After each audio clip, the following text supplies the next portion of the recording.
Good evening, ladies and gentlemen. I would like to open up February's meeting of the Conservation Commission.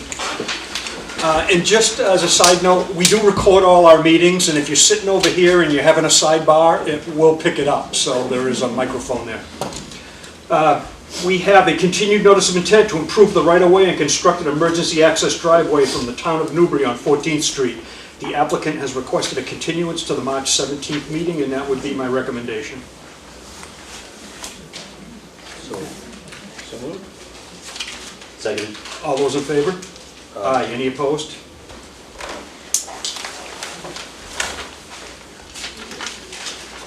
We have a continued request for determination of applicability to resurface the existing parking areas with crushed asphalt from Charlotte Comperone and Bruce Folsom, 181 High Road.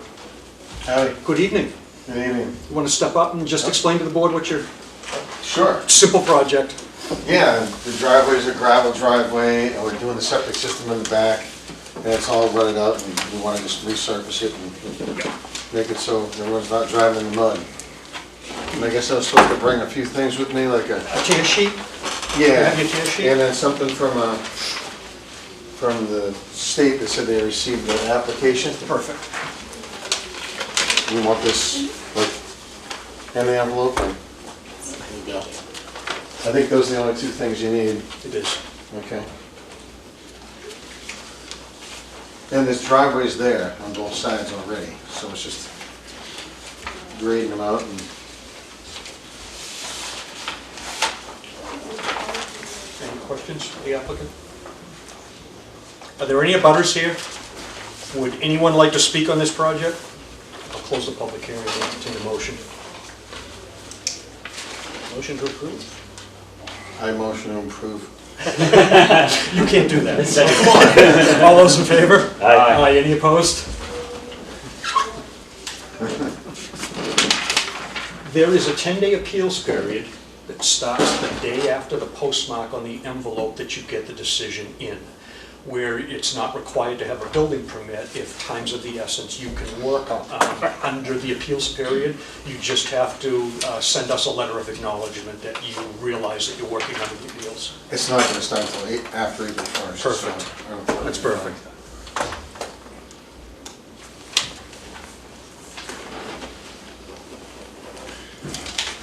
Right here.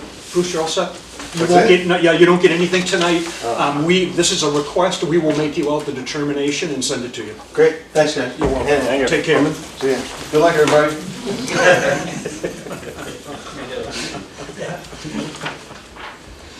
We have a continued notice of intent to construct 4 self-storage buildings with associated paved driveways and stormwater management controls from William DeFrancisco at 131 Newburyport Turnpike. The applicant has requested a continuance, and that would be my recommendation. So moved.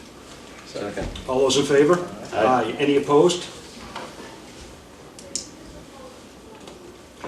We have a request for determination of applicability to install clamshells in the existing driveway from Peter Tukulski at 44 Old Point Road.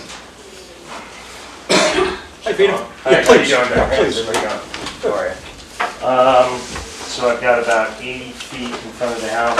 One second, you're a Okay. little bit ahead of yourself. Okay. Tear sheet to Jen. 50. That's this would be about this right here. Hey, Jen, can I have that other file, please?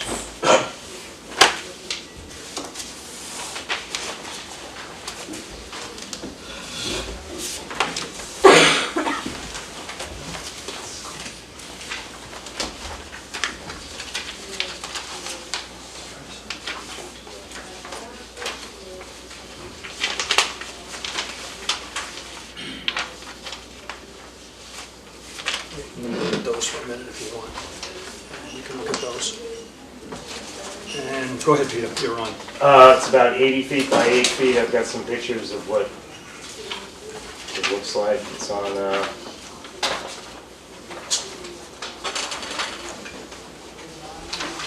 And a little walkway that goes up to the concrete pad, which is 6 by 8. It's the concrete clamshells. This is, obviously, this is already done, so this is after the fact. He applied for a certificate of 6 by compliance, 8, which we'll take up little later. 6 by 8 walkway that just goes up to the house, and then This is the driveway, it comes from Old Point and it stops 80 feet from the house. That's Old Point right there. It just stops right there. It's just so people wouldn't get stuck in the driveway. Peter, part People have of, two-wheel drive cars being stuck in there, so. part of getting this to approve this area up here was this. I notice there's no talk about that in this document. I didn't know it was the same thing. I thought it was a totally separate thing. Well, you applied for a certificate of compliance. Yep. So these are the things on the lot that are not in compliance, and they just happen to be really aside from your original certificate. Okay. So your frame, I inspected the frame, there's not a problem with the frame, but Yeah. you've got all these disturbances in the yard. Right, you want me to And- clean up all this, and that'd be great, I'd love to clean it up for you. Yeah, I you would- do. I would love to clean it up for you. Okay. I would love to. I'll go there tomorrow and start. Well, I realized that the road comes in 13 feet, I didn't realize that until Ronnie Barrett told me, you pull off the other way, so literally, we're about 6 feet into the town's actually property, so I'm gonna clean up all this. All this is branches Mm-hmm. and leaves, and I'll be glad to clean it up. It'll take me a few hours to do it by hand, and I'll do it. okay. Well, what you'll have to do though is modify this to Okay. include that. So Okay. just go in here. You can do it right now. It's Okay. not, Sorry. and let's call that Exhibit A. Okay. And just clean up branches and, okay, Yes, just right under here? yes. Is that work description? No, that's area description. Go down to Okay. work description, please. Okay. I should brought my glasses today.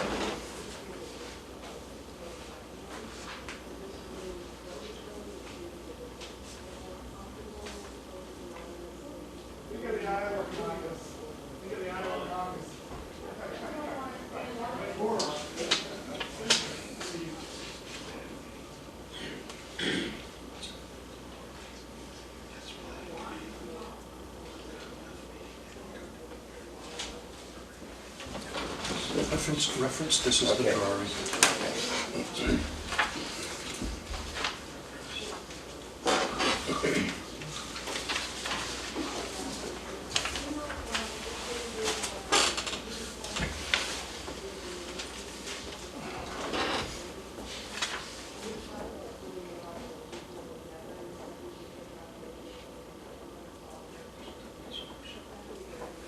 Thank you. That's Sorry. No, it's okay. It's Sorry, I okay. didn't realize No, that. no, listen, don't worry about it. It's all right. Any questions for the applicant? That's it. Any questions for the applicant? Are there any abutters here? Would anyone like to speak on this project? And I will close the hearing and entertain a motion. Motion for, what is it, negative determination? Yes. Second. All those in favor? Aye. Any opposed?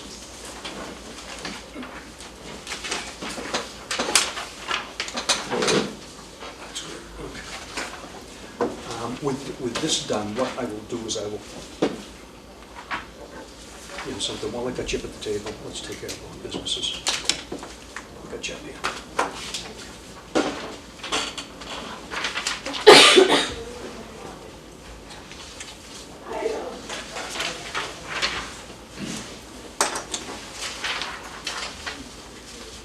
You just put it there. You got your system. We have a request for a certificate of compliance from Peter Tchaikovsky at 44 Old Point Road. It is 50-787. 787 is one of the files that the town had to destroy, so it is no longer with us, but it was a metal framework that was placed on the property. You saw it in the picture. You saw it in the picture already? Okay.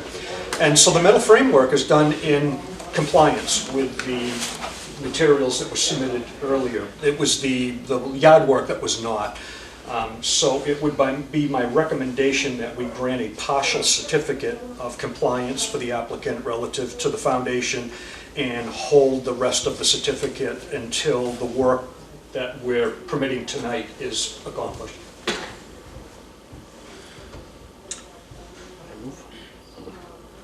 Second. All All those in favor? Aye. Aye. Jen, this isn't the one with the sign on. Whoops, maybe it's under here. It's in one of the files. Here it is right here.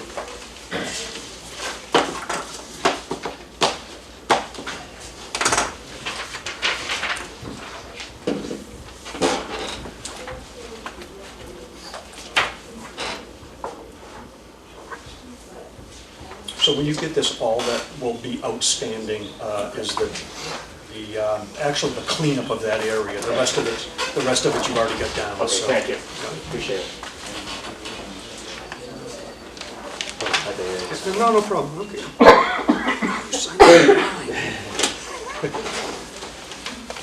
Peter, you're good. All right, thank you very much. Take Thank care. you, gentlemen. I think that's in there too.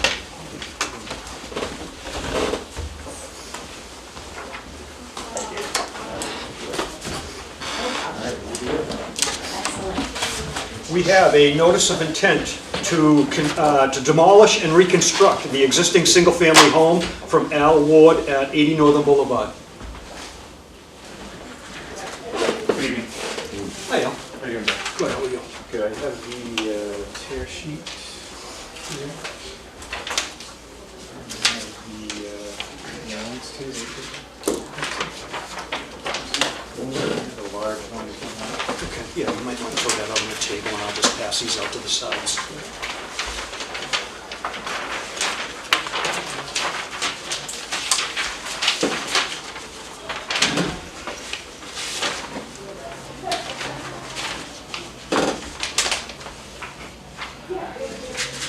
Jen, do you have everything you need? Okay. Go ahead, Al, do you want to tell us what you got and where you're going? Sure. Essentially, I have a home that I'm looking to demolish and reconstruct. A home that's there is a older home that is non-conforming in many ways, and I want to get something that's new and better for the environment and modern look and feel to the neighborhood.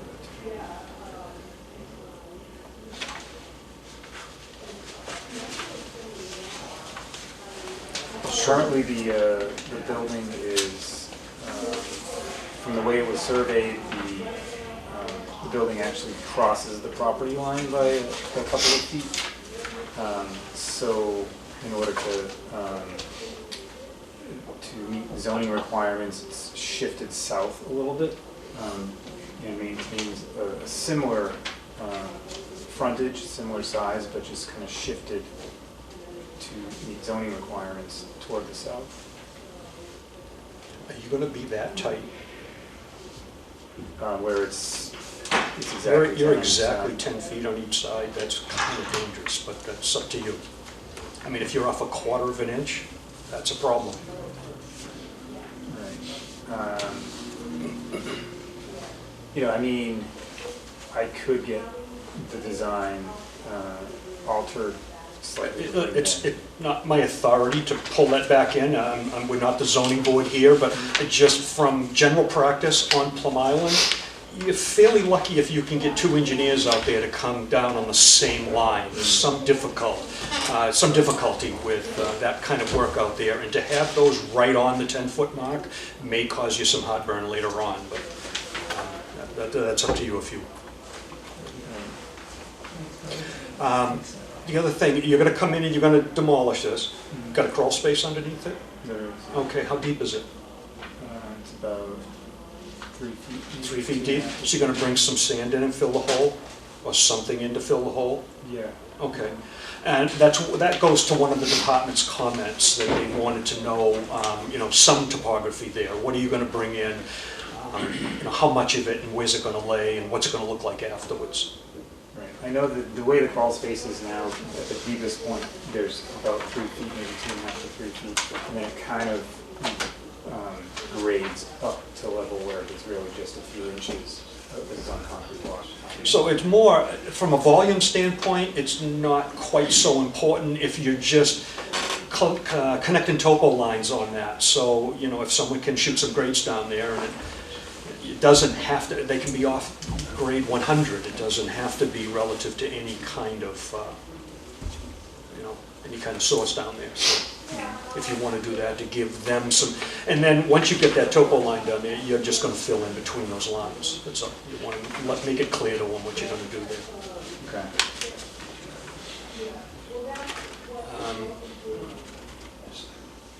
You're about 7 feet up, 8 feet tall on pilings. It's listed on the last sheet.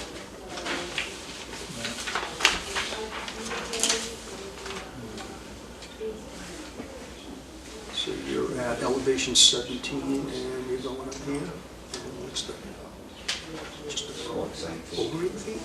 So that scale can't be right. It's supposed to be 8 feet.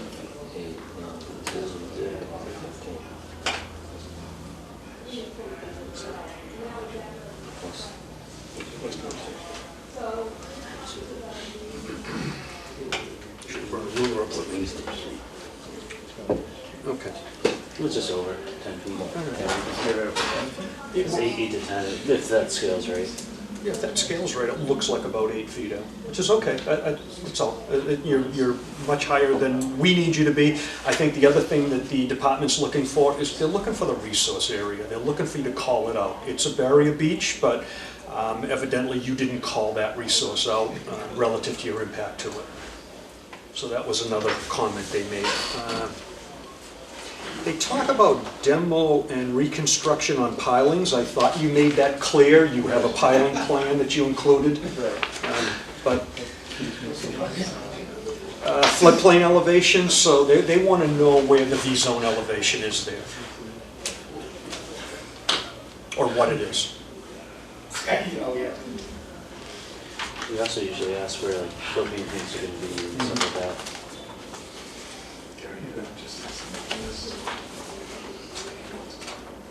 Landing sort of like the usual comments, Yeah. like extra stairs and Are you doing air conditioners and propane? Yes. All right. You need to identify where those are going to go on here. Your air conditioners have to be above that flood value.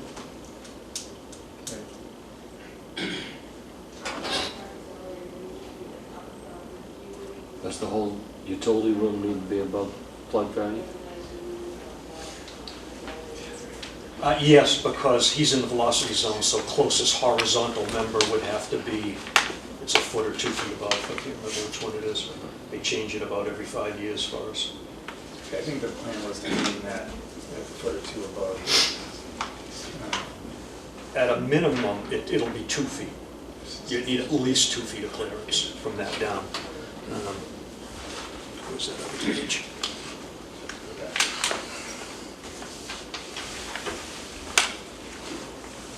Elevated mechanical storage. So you're close. You know, there's his 2 feet right there. So you've just about got that, but that's going to be a minimum of 2 feet there. And if you're designing it, you probably want to design it to 30 inches, because if it takes you 6 months to build it, you could have that much sand blow in off the ocean front. So you don't want to get caught short. Is this similar square footage to the building that's coming down? Or Yeah. footprint wise? Footprint wise, you can see the overlap of that, and the square footage difference currently covers 15%, and it's going to be, new home covers 17.4%. So he can tear down, according to the bylaw, he can tear down and rebuild up to the 20% in the velocity zone, but nothing else. So he's got some room to spare. He's got about a 17,000 square foot lot, so it's a big lot. Pretty well. And the other comment that came in from Hughes Environmental was relative to that dune on the south side.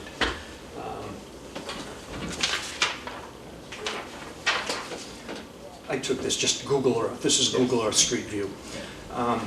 You see this top crest right here? This top crest was formed years ago when the woman that owned this took and bulldozed this whole lot right out onto the beach face. Since that time, she's passed and this house is sold, and there was a Army Corps of Engineers project out here, and there's been a lot of sand come in here. And you can see that second ridge. It's made that second ridge right in here. But also, you got some scouring here too. So you've got one thing going for you and one thing that you're gonna have to address. You're gonna move your construction 6 feet closer to this. How are you going to protect that? So somehow in your narrative, you want to assure us and others that this will be protected. And you're gonna be very close to it. And when I say there's something positive for you, that right there, all that stone right there, that heavy material, that's a result of scour. There's no fines left there, they've been blown off. So this is causing some scour, which your pilings won't. That's the idea of the pilings, to let that go through there. Right, that's why I thought it wouldn't be degrading at all to the dune, because the pilings, these are all going to be pilings up at this level. It's not long-term impacts that we're really concerned with, it's the short-term impacts. The guys that are out there putting the shingles on and doing the siding and things like that, they walk on that, they will kill it. It's one thing, dune grass is really tough. You can bury it under a couple feet of sand, but you can't walk on it. You'll kill it. So you'll have to be particularly sensitive to construction on that side of the house. So somewhere in your application, you want the board to know that you're aware of that and others that have those concerns, so you can put those concerns to rest. And it may be as simple as the builder may panelize these and put them in place. He may use wall brackets, nothing touching the ground, you know, whatever you need to do to protect that. If the design is changed to bring it in a bit more, does that alleviate it, or is there any construction at all around the dunes? Well, any construction that's going to come as close as you are is going to have those secondary impacts with people walking around the building, you know. You guys are going to be walking around with things on their shoulders and ladders and everything else, you know, to access the place. And even a ladder, if they decide to put a ladder down here to access this, and they're only 6 feet away from it, the base of their ladder is going to be right into the dunes. So how are they going to address that?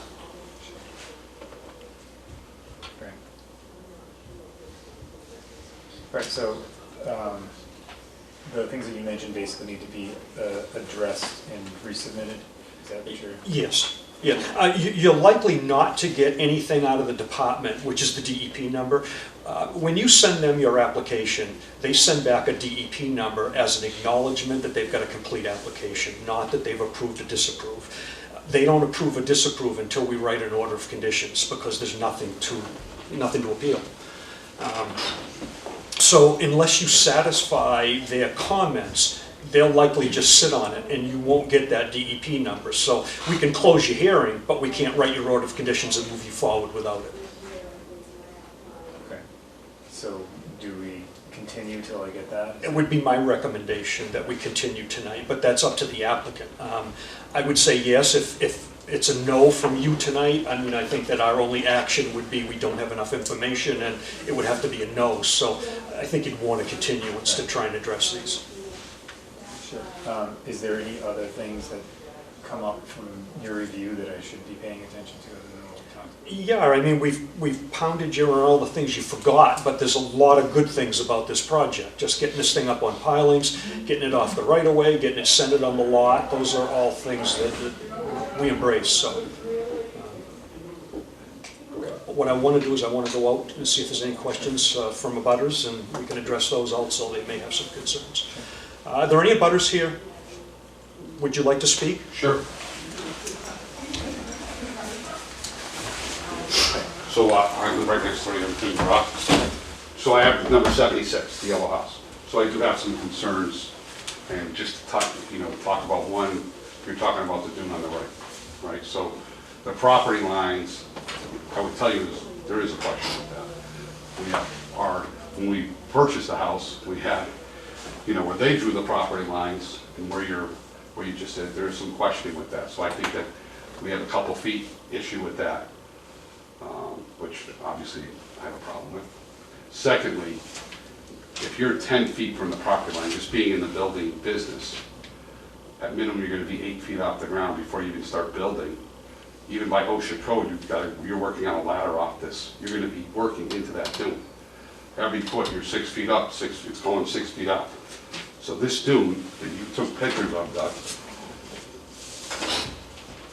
the house is almost into that based on the property lines that are drawn. That's gonna affect that dune that's grown dramatically, which protects both of our properties. So, I'm very concerned about that. I don't know why, I thought, based on when I'm purchasing the house, that there's Plum Island overlay district. And we're saying, I get that you wanna get off the road and get it in the center of the lot. But when we look at the center lot, when I pull the Google Earth on when we look at Plum Island, for instance, right? So this is the house that you have existing right now. So what happened was, as you know, in 1999, there was an order because the previous owner dug this all out. And so when you look at the topography between these two houses and the whole island where you have a dune going all the way across the back, except the only house that doesn't have it is that house, your house, because the previous owner completely dug that out. So our dune from this base level here, behind this house, to where our dune is, and it's grown healthy since the beach was, where a lot of sand was blown in, they put the sand fence out there in 2014. That's grown, that's buried now. Now we've added, me and the neighbors have added another fence and it's growing. So this base level compared to this is down like 10 feet. So what you're asking for is to move the house back, I believe, 14 feet or 16 feet, correct? From where it is now? No, it's right on the line where, it's really difficult to see, I think you guys have it. I did go over one Back of of the them. house is right here right now. See, Tim, red over, Yeah. see the black over the red? Yeah, So the black is existing, the Okay. red is the new proposal. yeah. So I would, propose, I would ask you that, one, we're concerned about this dune getting damaged, right? And where that property line is. And I want to work with you, obviously, we Yeah. live next to each other. And I don't Two- want to do anything that's going to upset you guys. as Two, well, so. yeah, and two, it seems to me, and I think this might not be here, but it seems to me that you're building a two-family. I don't want you guys convincing. Yeah. You Yeah. talk to us and you So, talk to us. what I'm more concerned about. We'll leave it is, that way tonight. Are we gonna protect the dune, if that's safe, because that protects both of our houses, because, when you're there with the basin right across the street, the wind load, the amount of wind that comes between our two properties, because that basin's right across the street, is intense. So that dune is built up tremendously. You can see it right here, too. Yeah, You can see yeah. this area where it's getting scoured right here. Yeah. And where it's filled in on that first Yeah, shelf. so the grass has really helped Yep. with the action against both of our houses. As this has grown, this has protected the house, because when I first remodeled our house, the wind, the beating that I would take, this is probably going about 3 feet from the original pictures. See how much it's grown, height-wise, that it's continuing to grow, which protects our houses. We're literally sitting down in there, so it kind of protects the house. In the back of the house, with that dune growing, I would think that where this empty spot is, part of the building would be to probably put that dune back that got dug out. That dune was put back to the satisfaction. They were written in enforcement order. I don't want to get too wordy, too lengthy on this, Yeah. but just so you have some history. There was an enforcement order in that property because she Yeah, bulldozed I the got all dune. the paperwork. When she tried to then turn around and sell it, we pulled up the enforcement order. At the same time, the Army Corps of Engineers had overfilled that property. Yeah. They put about 30 feet more sand from towards the west than they were supposed to. These people were balking about that, and they didn't want the sand on the property. Yeah. We convinced them that they ought to leave the sand on the property, Yeah. and we'll release the enforcement order that we had. So Yeah. that property was mitigated from the insult that she gave it. Did You it? know she dug that out. Oh, I know, absolutely. I've got pictures of it. I got the So newspaper the articles. dune- The whole, the dune is protecting our house. I know exactly what happened there. So the whole island has this dune, except the space. I understand. The dune, the level of the dune now is pretty high compared to, I remember when I first got the property, it was down much Sure, lower than the oh rest yeah, of the of dune. course. But the fence has disappeared now, it's exceeded the 4-foot fence level. Yeah, of 100%. It's pretty high up. It looks like you have a great opportunity then to take the dune grass that you're going to displace around the house and either transplant it or provide some compensatory grass out in front of this house. And that would give you some more robust grass out there, it would stop more sand, and it would continue to grow that dune for you. Well, also to address the issue of the property lines, because when I bought the house too, it had a different property line than what Wait a minute, it's wait a minute. showing. We don't care about property lines. So, Does that we, affect where we move the, like if the Well- house is shifted toward we the don't, dune, that impacts the dune? we can't give property rights here to anybody. So I really don't, I care, but it's not my authority if you're building on his property. So this is a great conversation, this is a I great think that what you conversation. brought up earlier is the concern, my concern is, hey, your property's your property, right? At the end of the day. My concern is protecting this dune. If you're building, whether we're arguing about 1 foot or 2 feet, it's not a big deal, we're gonna work that out amongst ourselves, right? But if you're gonna be up, you're gonna have contractors working on that wall, they can't drive equipment on that dune, it's impossible, so they're gonna have to do it off ladders. It's, bottom line, it's the same issue that I had when I was working on my house on that right side. So you have to work off ladders, but there's no way you could not damage that Tim, dune. We brought that up, we Yeah. brought that up.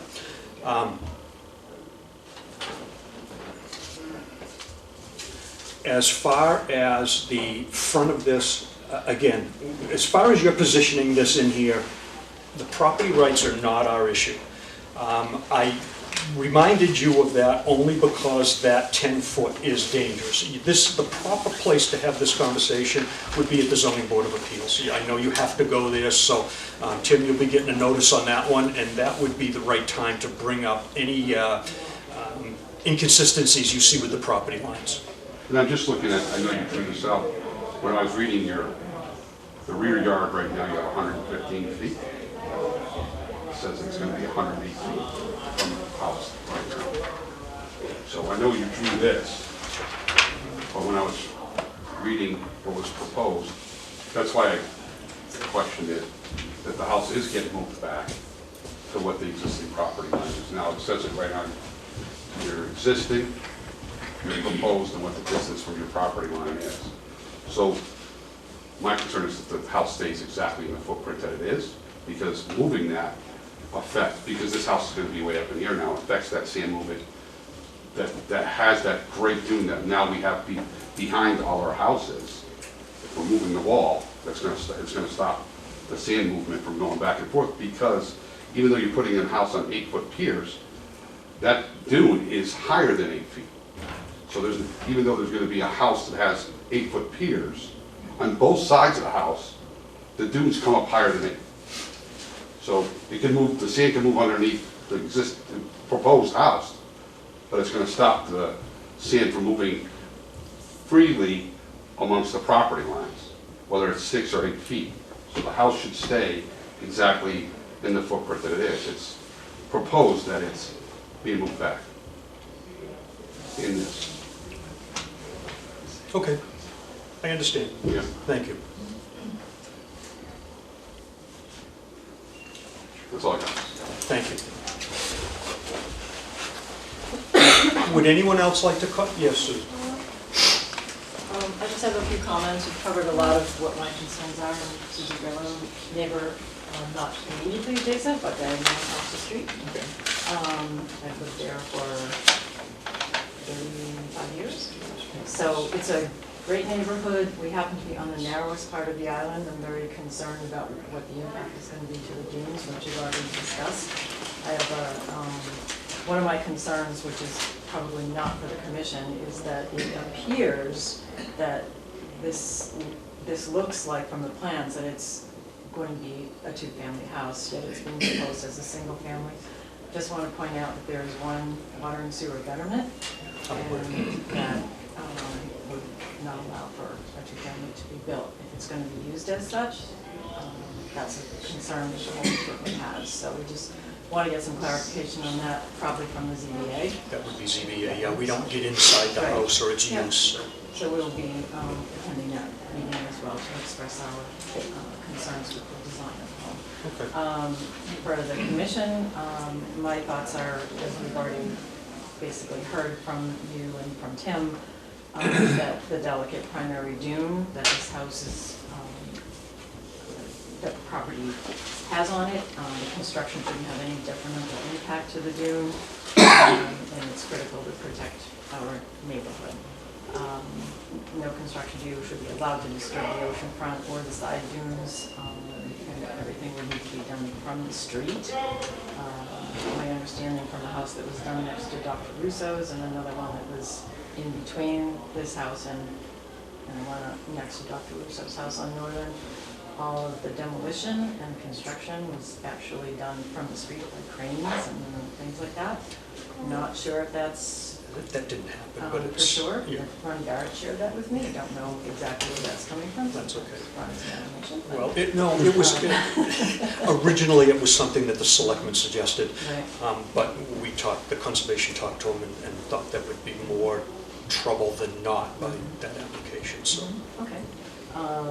And then any zoning setbacks should be complied with, so the dunes are not negatively impacted because of their fragility and their importance to protecting the neighborhood and also the water and sewer line that's in the street. If anything, were to happen, it would compromise that, it would affect a lot of the island, not just our little neighborhood, so. And then in 2008, as part of the Beach Nourishment Project, I understand that the prior owner, Gloria Dale, as did all of the other oceanfront property owners, they gave the town of Newbury a right to maintain and protect the dunes, and nourish them as necessary going forward. So just want to make sure that the property was transferred at rate, and that must be respected and honored. So, and the emergency access on the north side of the property is extremely important for the safety of people at the beach, and that nothing will be done to interfere with that. So I appreciate the opportunity to present my concerns, and Okay. there's a letter for the file. Thank you. Thank you.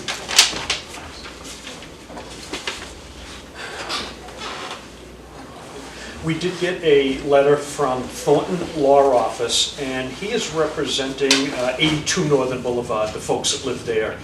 I'm going to paraphrase this, I'm not going to read this all into the record, but they're concerned about the redevelopment given the environmentally sensitive resources present.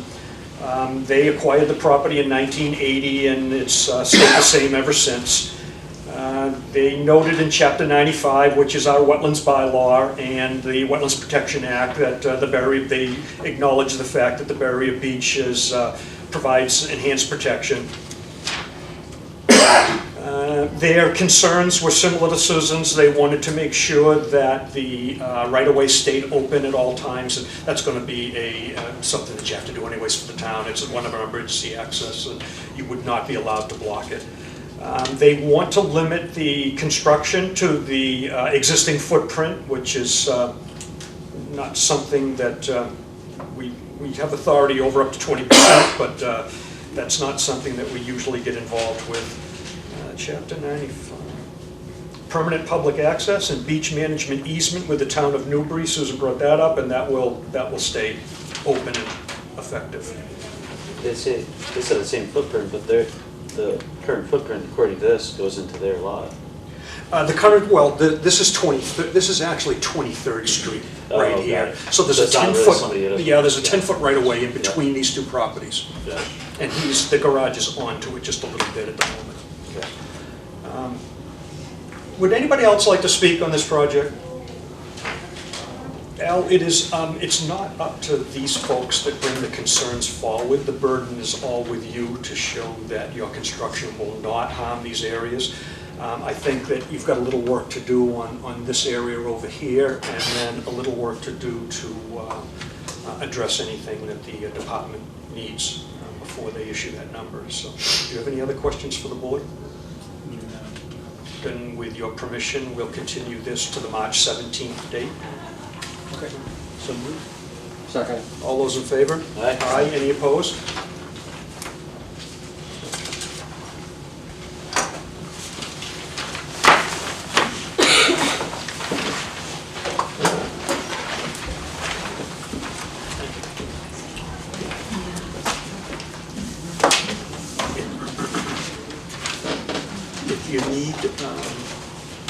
If you need to speak, call me. And if you've forgotten some of the things that we've talked about tonight, we can certainly go over them. All right.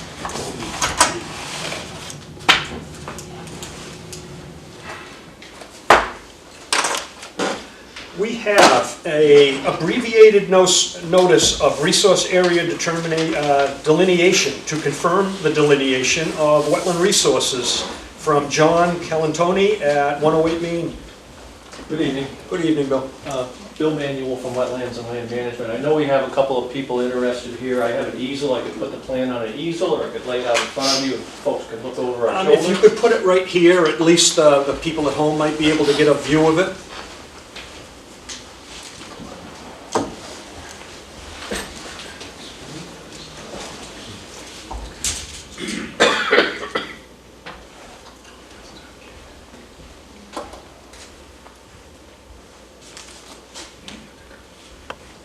I've given Jennifer the tear sheet and the proof of a butter notification. Thank you.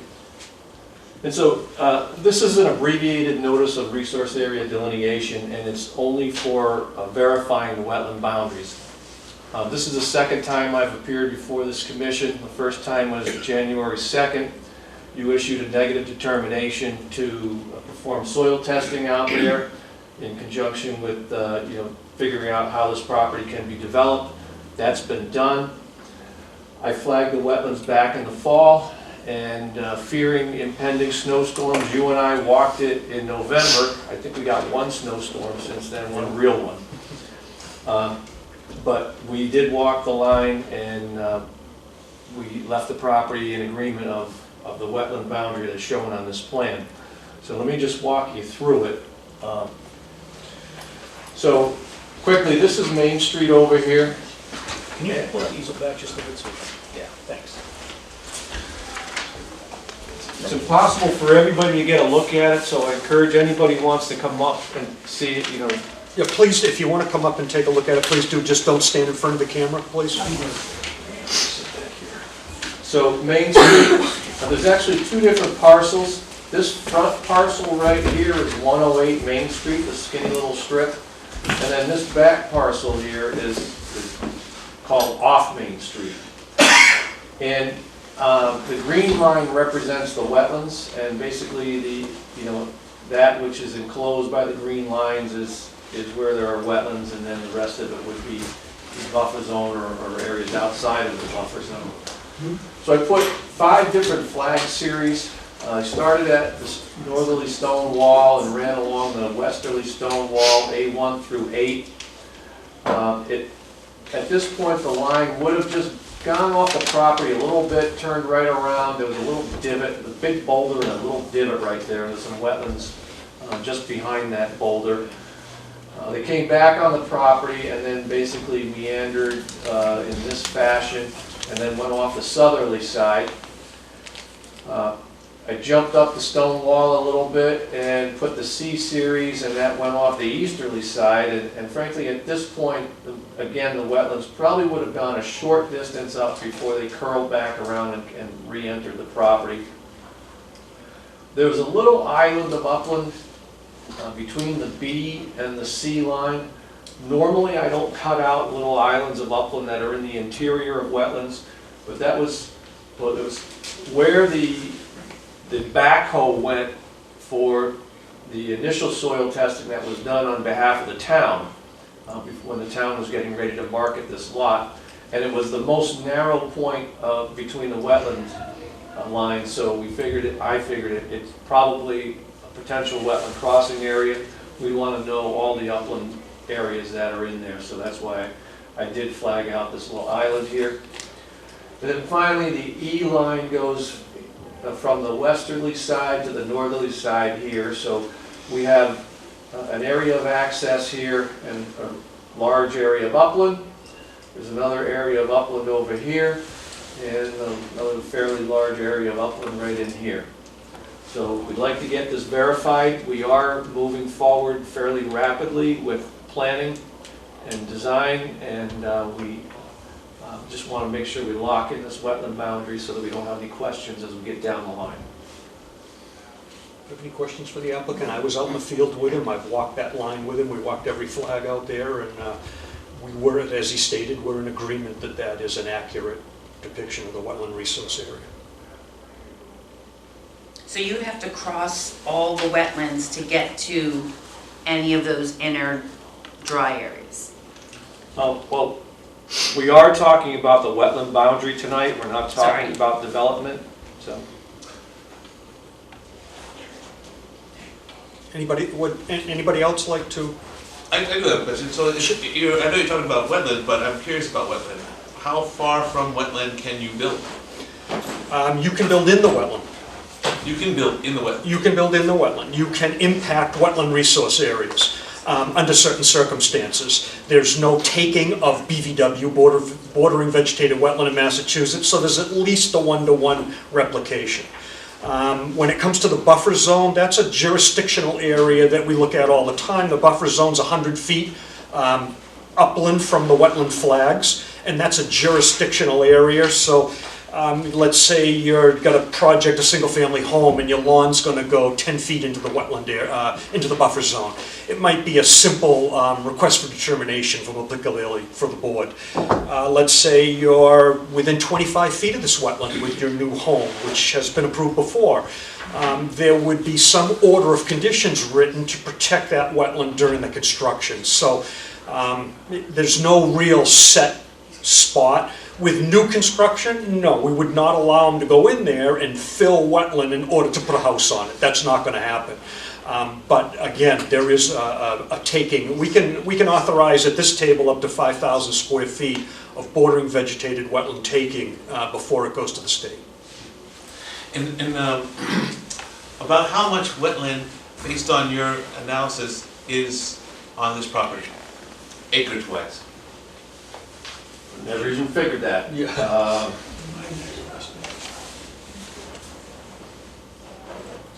If I had a few minutes, I could figure it out for you, but. What would you a guess? couple acres. What would you guess it would be, from what you know? Half acre? That's 7 acres, right? Yes. So that looks like a lot more than just half an acre. Well, that's my guess. What's your guess? That's fair enough, Bill. I'm not gonna play poker with you. That looks like 2 acres. You know, your guess is as good as mine at this point, but, yes, sir. Another question. It sounded like you went out there multiple seasons, or not? No, well, it's been. I heard November, and I know somebody was out there in August. I wasn't out there, well, Okay. I have been, yeah, I'm sorry. I have been out there in multiple seasons, not for this purpose. I've walked that property before. Yeah. So this determination was made what month? We looked at it in November. Yeah. November, okay, Yeah. so okay, so months. Okay, good. All set? Okay. Anyone else like to speak on the project or on the application?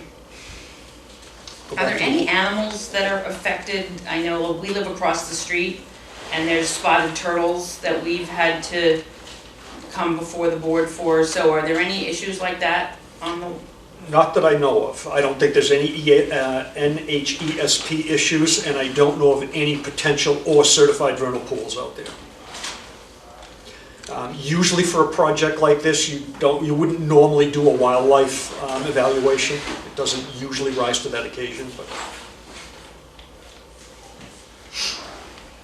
Anyone else? Does this have a flow? Like, is there something, water, like stream-wise, in regard to this, do we know? Well, I would say certain times of the year you could call it the Perhaps- thread of a perhaps, stream, yeah. yeah. Right, there's a little, an excavated ditch. It's a shallow ditch, it's probably 6 inches deep or so, that runs between this D series and the B line right through here. Walked over that. Yes, you can step over it. And it's not very distinct up in the wetland here. As I said, it was excavated probably years and years ago to facilitate access to the back parcel here, or the back part of the land. It's my opinion that it wouldn't be a stream, wouldn't meet the definition of a perennial stream. Certainly not in August. Yeah, no, it dries We were out, out so, yeah. Anything else? I will close the public hearing and entertain a motion.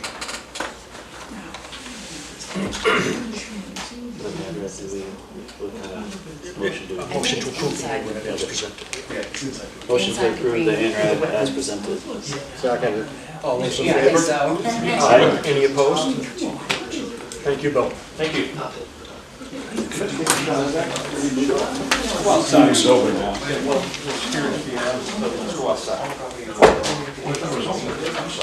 Only this hearing.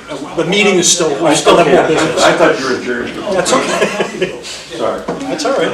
Oh, Bill, Yes. And I'm Willow Jet. people that check out. Oh, yeah. Don't need that.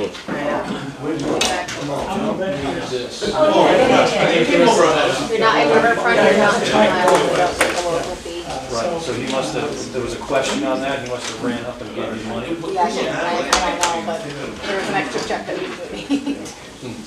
Because I remember I think that was deer hunting. And you emailed me, I was in that, up in a tree. Throw more money at them if that's what they're asking for. I think I want more than half acre wetland.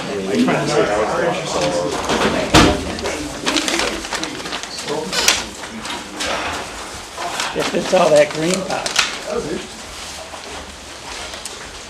Hi, Tony.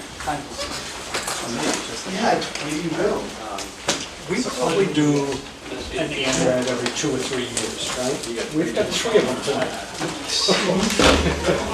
Well, this is kind of a two-part. Yeah, this is a It's a two. wetland line that crosses over and the first one. What's that? We should announce this one. Yes, I should. Hold on 1 second. We're doing 21st. We have an abbreviated notice of resource area delineation from Nancy Jutras, the Nichols Family Nominee Trust at 20 Scotland Road. Good evening. Good Tom evening. Hughes with Hughes Environmental Consulting.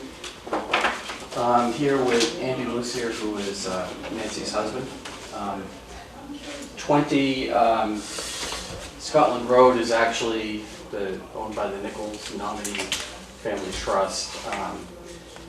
And Nancy is the trustee. And then the next hearing will actually be for Nancy and Andy's home, which was at one time part of the larger parcel. So it's really one wetland boundary. So basically, this is a site I'm sure you all have seen as you've driven down Scotland Road. This is the site where you see a big ponded area of water after big rainstorms and after snow melt, right before Andy's house, right in here. And then you see in the middle of the front yard, an area that kind of looks almost from the air like rabbit ears, the ponds within the front lawn, with the house that's set further back. And then you cross over a little river and you end up in Newburyport. So among the abutters notices, we had to get an abutters list both from Newbury and from Newburyport, and we notified the folks within 100 feet within Newburyport as well as the Newbury abutters. This was a tough delineation, and I first walked the site with Andy, I think back in September, and then started doing the work, and then we had some snow flu. So I delineated, and based on what I was seeing with some snow cover, I hung some flags, and then went back after some snow melt and some rain. I was actually able to see that it was more of a pile of snow than topography that I was looking at. So I had plenty of opportunity. I was out here for over a month, out, at least a couple days a week, trying to sort this all out because it was that period of time where you're getting snow and then it would melt. Excellent time of year to see the hydrology, excellent conditions to see the hydrology. I saw the hydrology kind of in an extreme. But as a result, some of the numbering is kind of funky, because, you know, I had flagged this, there's old farm swales that, if you look at an old aerial, kind of ran like this throughout the whole property. They drained the area up here, down here, and then when they built this home, they cut some of that off. When they built the driveway, they cut 2 of them off here, that's why you kind of have rabbit ears. And then the water just ponded up against the driveway, and they put in a swale, but then the swale wasn't routinely maintained, so that kind of backed up, and you end up with water that ponds up here. All these places where the wetlands jet up are old swales that were kind of cut off. And then here, I had flagged the swale, there was a big pile of snow on the other side, so I just flagged it, and then after some snow melt, I was working on this line, and I kind of came up, and it's like, I met my own line and realized I was a little too cute for myself. So anyhow, so it took a lot of work to kind of sort out what was going on with flagging. There's an area here where we're just not including, we're showing the boundary, but back here there's a little bit of upland, but then it just starts being pockmarked with upland, wetland, upland, wetland. It just wasn't worth trying to define that. So we do kind of show where that is, but that's really it. The green is wet. The white is up. I walked the site with Doug, spent a good deal of time out there. And in one area, this area here, we took a closer look at soils and some of the surrounding hydrology, and we actually bumped my line up, you know, maybe 20 feet from where it had been flagged. And I think the rest of it, I think Doug was in concurrence with what we had, and basically, so the lines, this line starts right here, dumps into a swale that runs along the side of the road, then that connects into a much broader open meadow wetland that then connects to the little river. On this property, for the river, what we did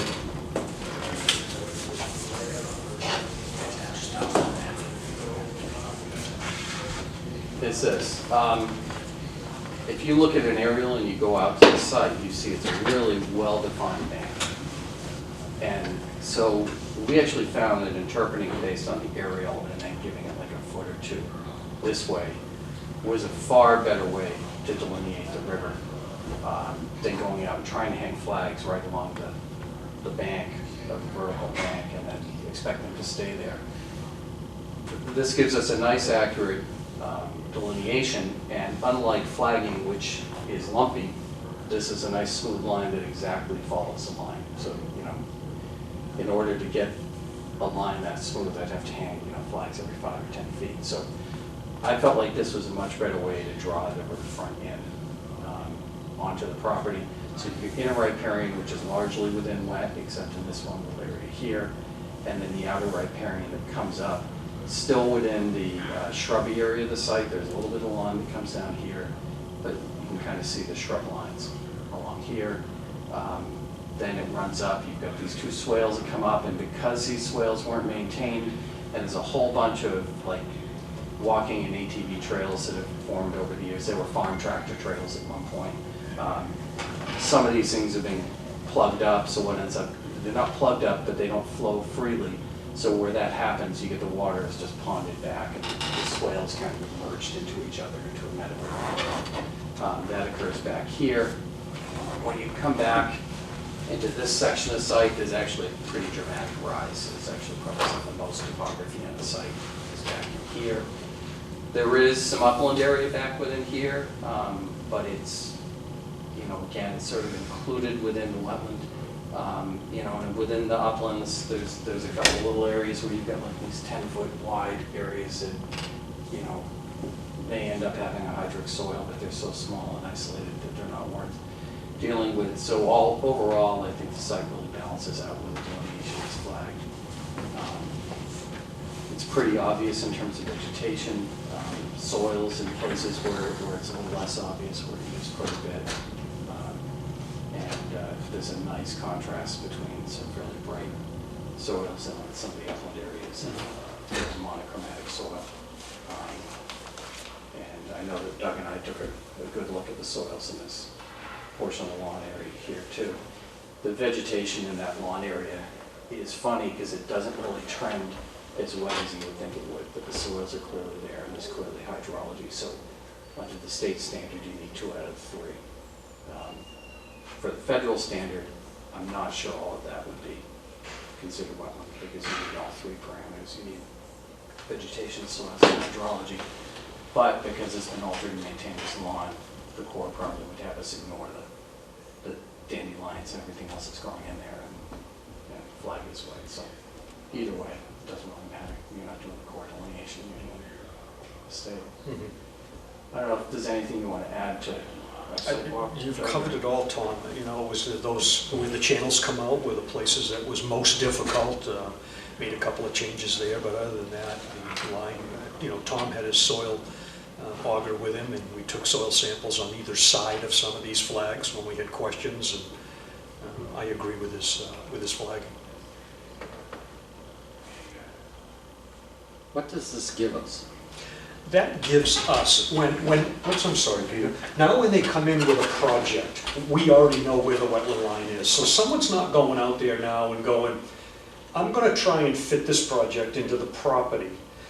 You know, I'm just gonna, I shouldn't say that, I should say the other way around. I'm gonna try and fit the property to this project instead of, okay, here's what I've got, here's what I can do with it. And so it's a great way to understand what you've got out there, because as you can see, it's such a mixed bag.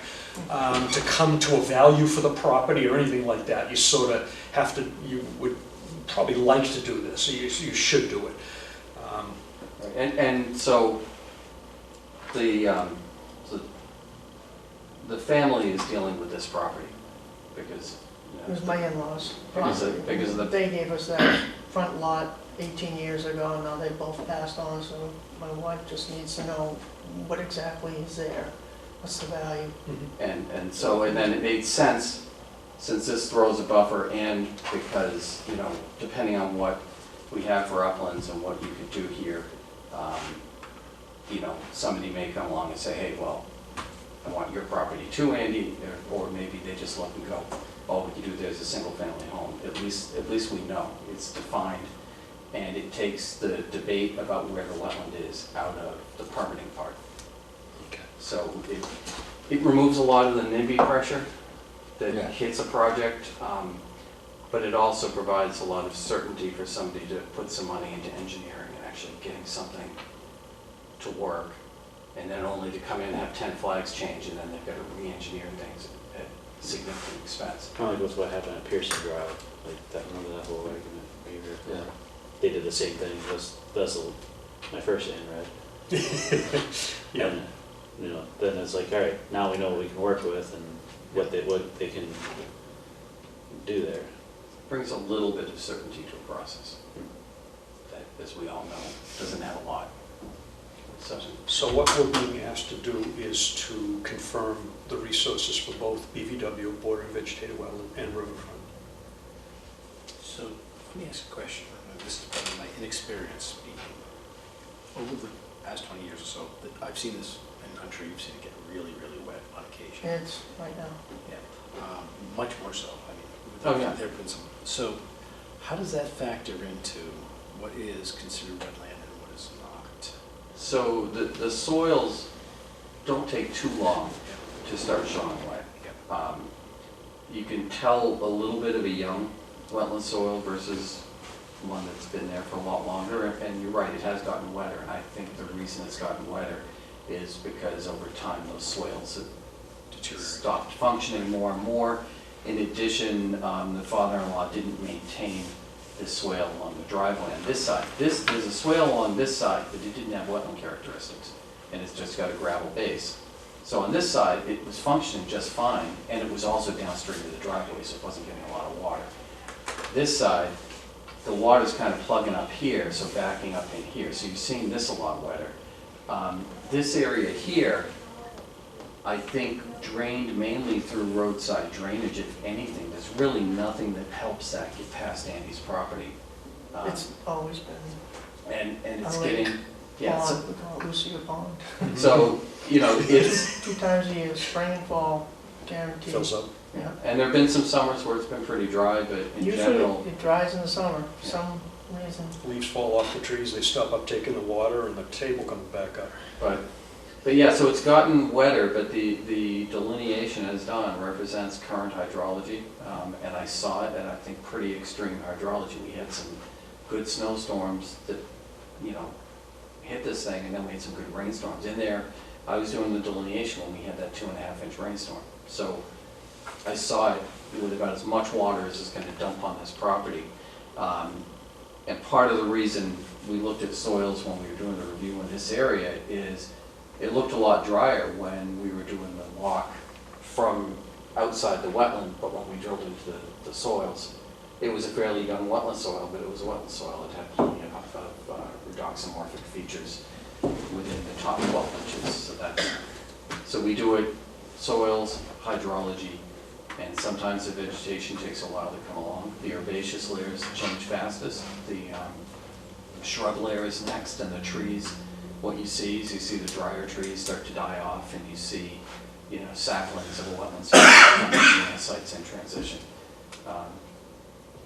So, yeah, I mean, had we done this 15 years ago, we probably would have a more upland on the site.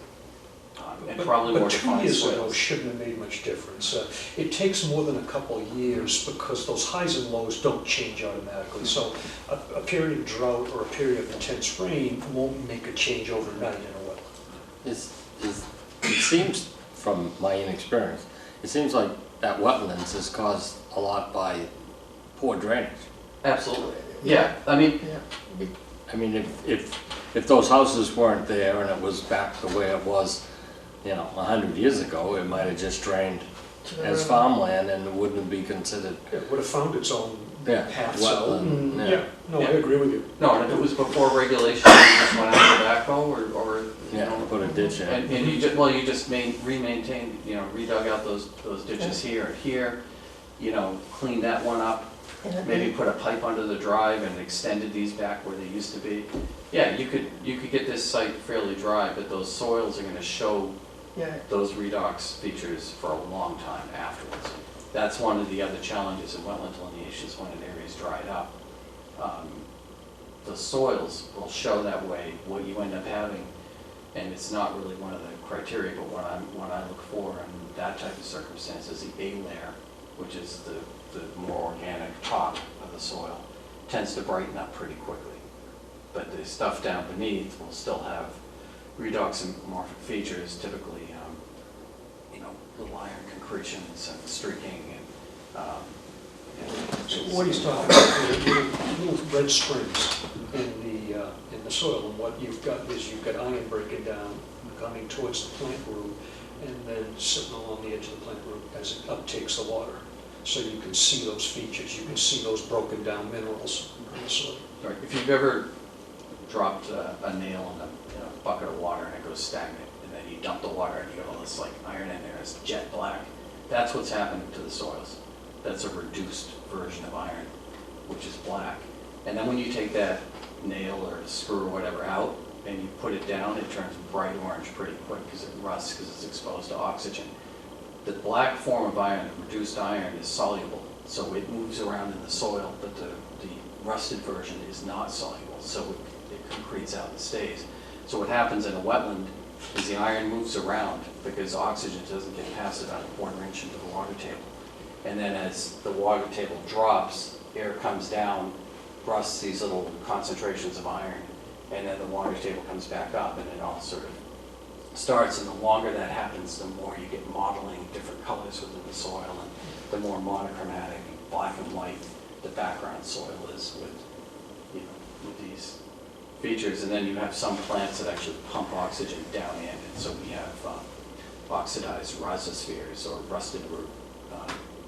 I always wonder if the band Rusted Root is named after. It's just Rusted Root. But either way, the music's pretty good. But I digress. But anyhow, so there's a science to why the soil shows what it does, and if it's not wet enough, long enough, it doesn't show it. So. Last question I have is, so how long is an ANRAD good for if wetlands do change? It's 3 years, aren't they? Just, it's 3 years, and so with the difference between NOI and an ANRAD is an NOI extension, you're limited in why you can decline an NOI extension, order of conditions extension.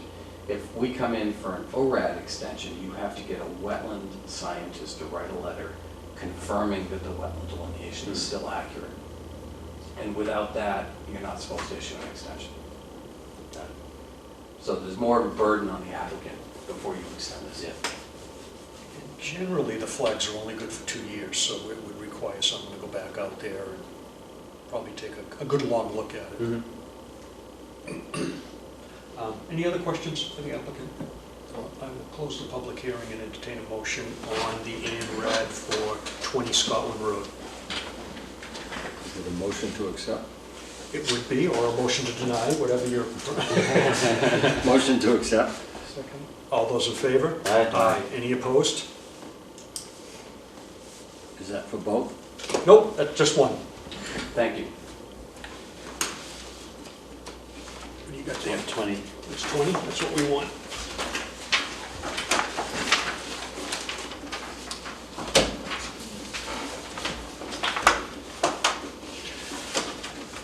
It's just, Yeah, that's the extra check. What is extra checks? When did I give you? I gave them two Right. per filing, Oh, so you per- gave me a total of 4. Yeah, one was the state fee and one was the local bylaw fee. What? There's no local bylaw fee for this. It's not Plum Island. yeah, we turn that back to you.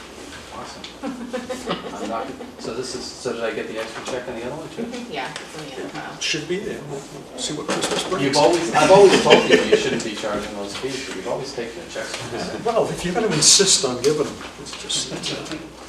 All right. I'm sure Andy and his wife will appreciate it. We have a abbreviated notice of resource area delineation to confirm the delineation of wetland resources from Nancy Jutras at 22 Scotland Road. Tom Hughes, with Hughes Environmental Consulting, and I'm here with Andy Bliss here, who is Nancy Sussman. Nancy and Andy live at this house. This is the first one you come to if you're coming from the highway, the one with Honolulu's here. So the wetland line here follows, like, there's a little bit of a gravel shelf on this side of the driveway that comes off the road. Follows along essentially the fill line from the driveway, and then in this area it crosses over and ends up riding right when you get off into the one we just did, rides along an older fill area that was associated with this house. So it's a real clear line along here. It's Yeah, it just is. following, gravel that, in some weather you probably can launch a kayak from. But it's a straightforward line. It's not really determined by vegetation. It's strictly hydrology because there's very little vegetation along that area. You Where pretty there much got is- to fill up to water. Yeah. Yep. But it just made sense to get this one too. Yep. Any questions for the applicant? I will close the public hearing, then entertain a motion. Motion to accept. Second. All those in favor? Aye. Any opposed? Thank you. You're welcome, thank you. Now, I only emailed you the one with the area along it. Do you want me to give you the hard copy? I'm moving about anything. Okay.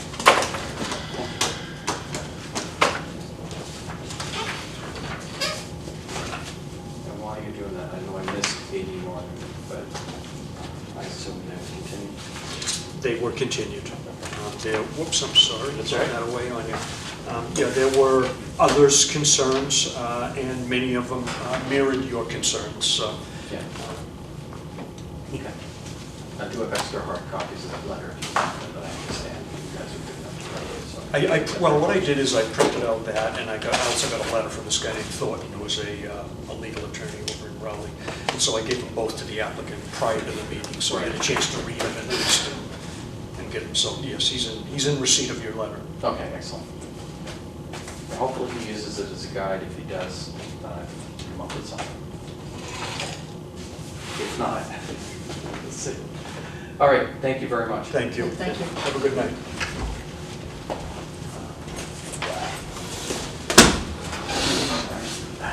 we have a request for a certificate of compliance from Steve Capilupo at 40 Old Raleigh Road, DEP number 50-1244. This was for a new home that was put in there on a lot, left the existing home, and here we have a plan. Good evening. For the record, my name is Matt Starnell. I'm with Millennium Engineering. Mr. Capilupo hired Millennium to do the initial permitting on this, as well as to do the follow-up as-built. So this is an as-built that's built on the original existing conditions plan. Originally what was proposed here, originally what was on this property was a single-family home that's structured here, and there was a couple outbuildings over here. I believe there's 2 garages. One of them came down as part of this construction project, and then the new building was built with this garage and this one remaining. We produced the engineer's letter, which just shows 2 items of significance that were different than what was originally proposed. On the original proposal, there was no gravel driveway shown coming down this way here. Mr. Capilupo has indicated that it's more of a golf cart access path for him to, back his truck down or back his golf cart down to load or unload things out of his basement there. It's not for parking vehicles there, it's just for access. And then the riprap area here, sorry, not riprap area, detention pond area here, which it's essentially the same size, but it's shaped differently because the retaining wall got pulled back a little bit. I think maybe they kind of get nudged this way to make room for that little driveway to be put in there. So those are the 2 significant deviations from the original permit that we found. I did take a bunch of photos out there back in January before there was some snow on the ground.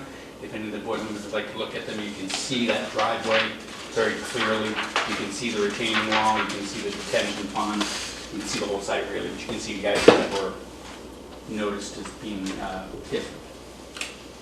Now, tell me what I'm looking at right here. What is that? What are you trying to show me here? Yeah, That doesn't look like what... It doesn't look like what I normally do. We had another gentleman working for us who doesn't work for us anymore. And this is not the way I draw things, so it didn't look right to me when I looked at it either. It's riprap typical, and these are 3 leaders pointing to the 3 little hatch patterns there to point out what the riprap is. So ignore these lines other than that they're pointing at Okay, something. I'm looking at that and I'm thinking, what did you guys do? Turn that into a swale? I couldn't figure out what you'd done with it. And then I went down and saw it and I thought, okay, this looks right. If you notice the labels that I have here from when I did the septic and the original permitting, and you see the line, you can see a nice formed arrowhead at the tip of it. If you look really close with a magnifying glass, you might see that arrow on these. It doesn't draw things the way we normally do things. So this was done, submitted to the town. He stopped working for us. Everything on his desk got picked up and dropped on me. We panicked and called the town and said, was this even filed? We don't even know if it left the office. And Jen confirmed for me that it had been sent over. So at that point, I didn't make any changes to the plan because it was already submitted. But that's essentially what those are. Those are just arrows pointing, and it should look just like that arrow, but for whatever reason, he chose to do something different. Okay. What I saw was better than what I saw in the plan. Now, the other thing that we have to take into consideration is the driveway. That gravel driveway down there was not permitted. It is in the ACEC, so it's down below area of critical environmental concern.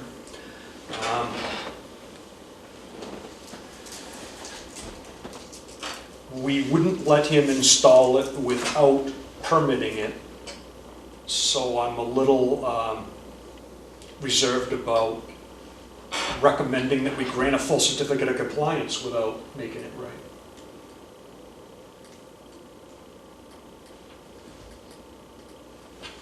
My guess is in any event, we'd get at least an RDA to put that driveway in.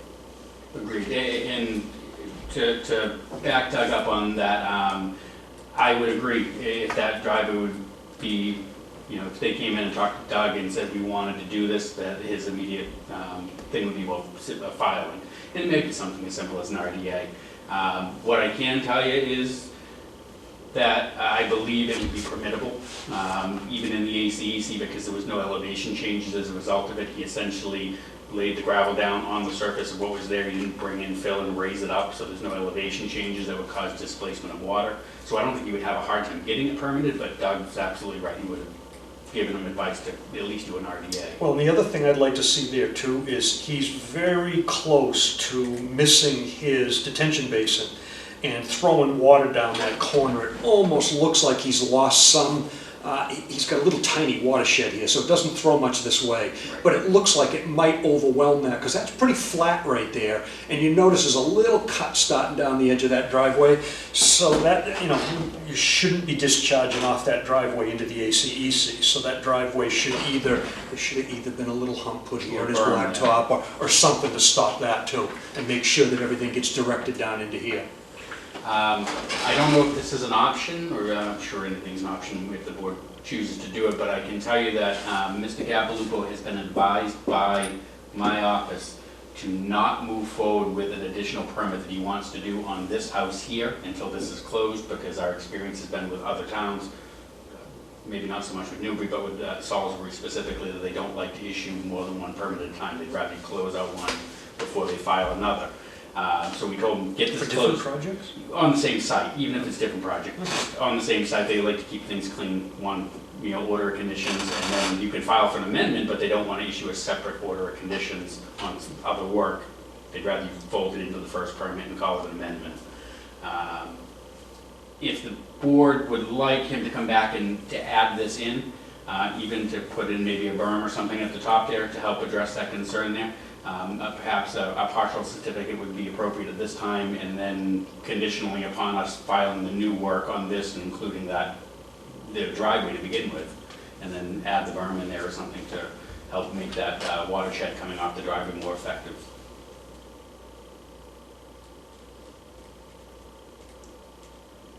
What's your pleasure? Let's just process, that's not, would you prefer to, you know, right now he's got an open order of conditions, so he can amend his existing order. He could file an RDA to go along with this order and clean it up so he could get a certificate of compliance. We can do a partial, as Matt suggested, and we've done a couple of them just recently. We did one earlier. We did a partial with an RDA to fix an issue. I don't really care, you know, it's not, I don't really care how we handle it. It's just how you handle it may be up to how egregious you see the issue.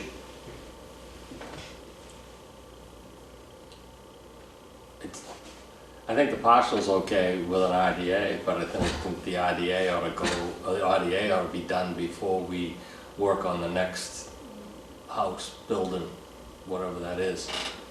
My only concern there is I'm going to go back, unless the board tells me otherwise, I'm going to go back to the client and not recommend an RDA. I'm going to recommend a full notice on the additional work, because it's not minor.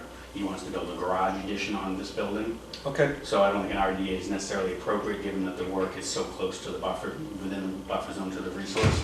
I think a full notice of intent is appropriate. I'm going to make that recommendation to him. So, again. That's even better, Bill.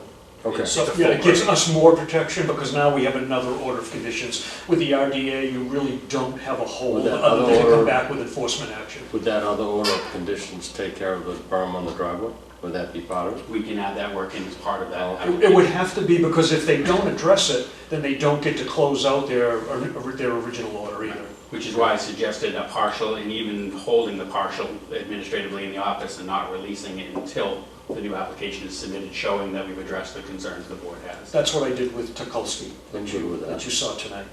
Yeah, it seems like that work. So a partial certificate of compliance, we will keep it until we have the filing of the notice of intent that covers the installation of the driveway. Someone want to move that? I'm not gonna be able to say all that. So moved works. Do I have a second? Seconded. All those in favor? Aye. Any opposed? You moved. Sorry, not much sleep and a really long day yesterday. We appreciate you just getting in here. This was not submitted as part of the original. You want it for the file with all the photos? Thank you. I'll let you have your pen back. Thanks, man. Thank you very much. You too. Take care.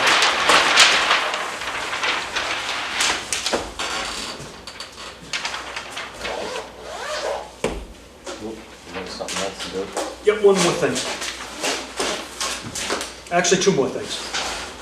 One more thing is not, one of the things isn't on the agenda. Yeah, this folder, It should be right there. this is due, oh, okay. Both of them? What's that one, is that Delory? No, this outside. Oh. Yeah, that's all we got. We have a request for an extension permit from Don Delory and Greg Dooley at 58 Old Raleigh Road. It is DEP number 50-1230. This was for a new home permitted there. They've had some, it's been some time that they took trying to sell it and move the property. The septic system has been installed, and there was a house approved.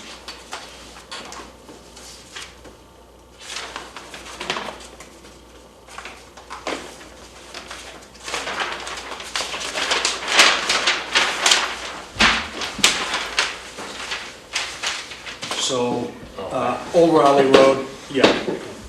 Delory's there's a house out here on the knoll. This is an empty lot that's here right now. This work's been done, this has been installed, this has been installed. Commission wrote an order of conditions for house, and they are running out of time, so they've requested a continuance. Things haven't changed down there. They're directly tidally influenced, so we really didn't care whether they had foundation or pilings. The tricky part about this installation here is this guy's well's right here. It's a surface well. He's very sensitive about it, and Old Raleigh Road can be a very difficult place to find decent water. So that's an issue that confronts them on that one. So it would be my recommendation to grant the extension permit.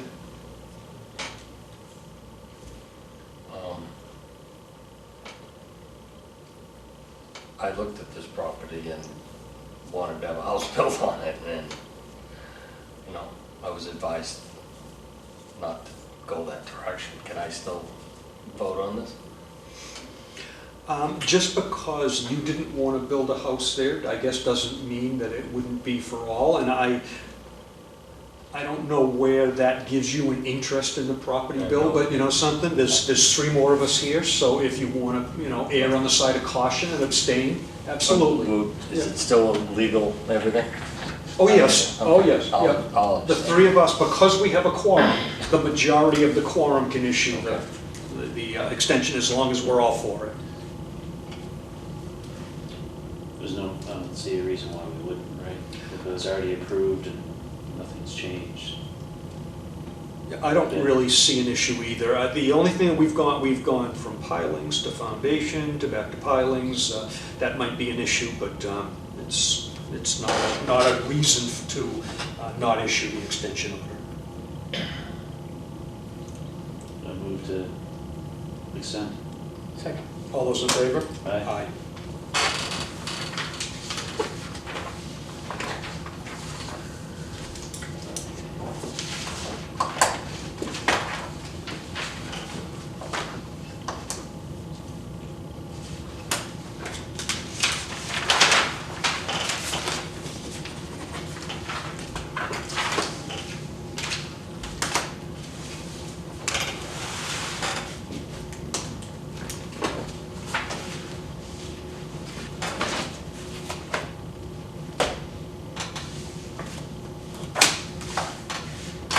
And the last thing we've got is a request to pull a property out of Chapter 61. And I don't think it's A, I think this is probably, it's either recreational or forestry, I'm not sure which. It is 3 Marsh Meadow, so it is Marsh Meadow, Marsh Ave? 6 Marsh Meadow. Marsh- 3. 6, I'm sorry. Just make sure we look at the right. No, I got 3. I got 6. Well. Where's the paperwork? Because it says it in the actual application. A lot known as 6 Marsh Meadow in Byfield.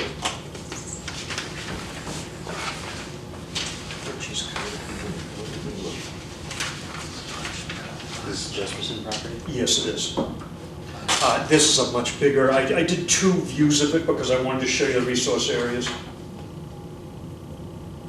So this is all right. that is just the GIS view of the property. It is that center lot in between the two houses. Nope, nope, yep. That lot right there. Which lot? It will be, What's it on? This is Damon's. This is Marsh Meadow?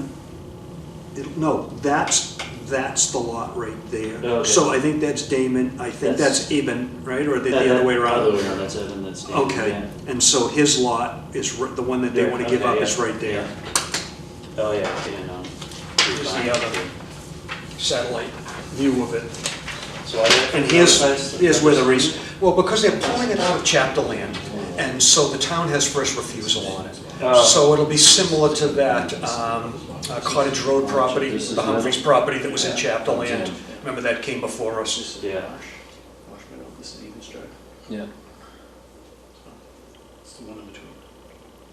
This is Damon's, this is his brother's, this is the lot.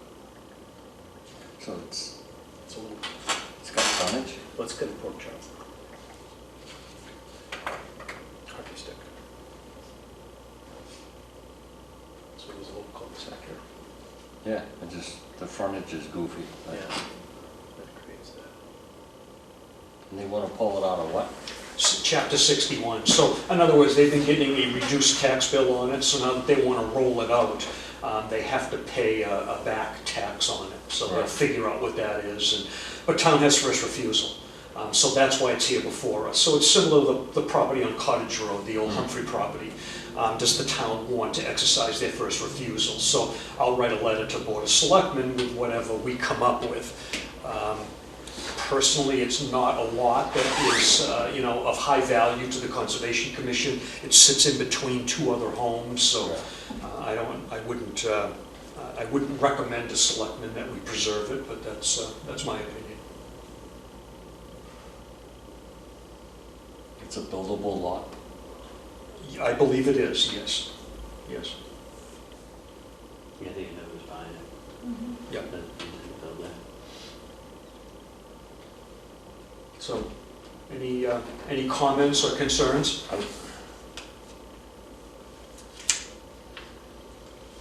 Does this side of the property abut the forestry land? I think it does, but I'm not sure. It does? Yeah. So do they have any say? I mean, doesn't affect our meeting at all, but. No, well, we could take our option, I believe, I don't know everything about it, but I believe we can take our option and we can designate our option to someone. So we could give it to Greenbelt and let Greenbelt decide if they want to take up the town's option and buy it. So we can do that. Yeah. But the way it sits in amongst these other, it's just. Yeah, I was just curious. Yeah. Yeah. All right, so I guess if there's a consensus that it will be my recommendation to the Board of Selectmen that we let this property go to sale. Okay, all right. And with that, it concludes tonight's business. Vote on that or anything? Yeah, let's take a vote on it. Let's take a vote on, I'm going to phrase this now. The Conservation Commission will authorize the agent to issue a letter to the Board of Selectmen acknowledging this property and make no recommendations to purchase it. Move for no recommendation. Second. All those in favor? Aye. Any opposed? And that concludes the business. Do we have to vote on the minutes? We didn't have any this month, so Jen has been really busy lately, so I didn't lean on her for any minutes. She's been doing, with the interim building inspector, she's been very busy, so they're certainly in draft form, but we don't have them yet for. That's fine, I just didn't know if we, Yep. Who's the interim building inspector? Rob Sinabaldi. He's the Merrimack building inspector. So he's been filling in for us. With that, we should, I will entertain a motion to close the meeting. Second. All those in favor? Aye. Aye.